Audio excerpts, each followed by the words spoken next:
मंडळी, पुणे नाशिक रेल्वे मार्ग व्हावा ही मागणी गेल्या 20 ते 30 वर्षापासून केली जात आहे. पण हा रेल्वे मार्ग फक्त कागदावर फिरणारा प्रकल्प बनलाय.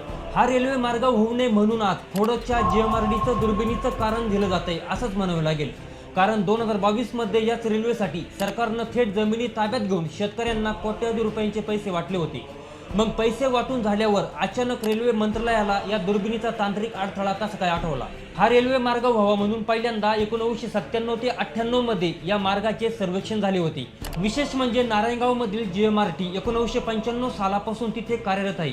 तेव्हा या रेल्वे मार्गाला कोणताही अडथळा किंवा आक्षेप नव्हता. त्यानंतर पुन्हा 2008च्या केंद्रीय रेल्वे अर्थसंकल्पात पुणे नाशिक रेल्वे मार्गाच्या सर्वेक्षणाला अधिकृतपणे मंजुरी देण्यात आली होती. तेव्हाही पण या रेल्वे मार्गाला कोणताही जीएमआरटीचा अडथळा किंवा आक्षेप नव्हता. त्यानंतर स्थानिक आमदार, खासदार आणि रेल्वे कृती समितीच्या दबावामुळे 2011-12 मध्ये मध्य रेल्वेने पुन्हा एकदा या मार्गाचे सुधारित सर्वेक्षण केलं.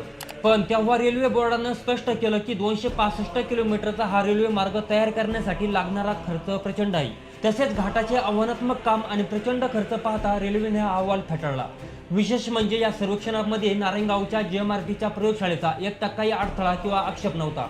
पुढे 2017 मध्ये महाराष्ट्र सरकारची महारेलची स्थापना झाली. तांत्रिक सर्वेक्षण करून 2020 मध्ये जेव्हा केंद्र सरकार आणि राज्य सरकारनं या नवीन सेमी हायस्पीड रेल्वे प्रकल्पाला मंजुरी दिली, तेव्हा हा प्रकल्प केवळ कागदावर नव्हता, तर सरकारनं 2022 मध्ये नाशिक, अहिल्यानगर, पुणे जिल्ह्यातील शेतकऱ्यांना जमिनीचे पैसे वाटत जमिनी ताब्यात घेतल्या आणि प्रकल्पाचे काम आता प्रत्यक्ष सुरू होणार असं वाटत असतानाच अचानक या प्रकल्पाला कोणीतरी खोडा घातला आणि आता 2026 मध्ये हा रेल्वे मार्ग मूळ नारायणगाव संगमनेर मार्गे न येता तो थेट नगर शिर्डी मार्गे फिरण्याचा निर्णय रेल्वेने घेतला. पण प्रश्न हा येतोय, 2017 नंतर सरकारनं प्रत्यक्ष जमिनी ताब्यात घेऊन शेतकऱ्यांना कोट्यवधी रुपयांचे मोबदले वाटेपर्यंत रेल्वे मंत्रालय कुठे होते?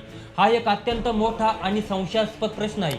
तर मंडळी, 30 वर्षानंतरही पुणे नाशिक थेट रेल्वे प्रवासाचं स्वप्न केवळ एका तांत्रिक कारणापोटी कागदावर मिटून टाकलं गेलं.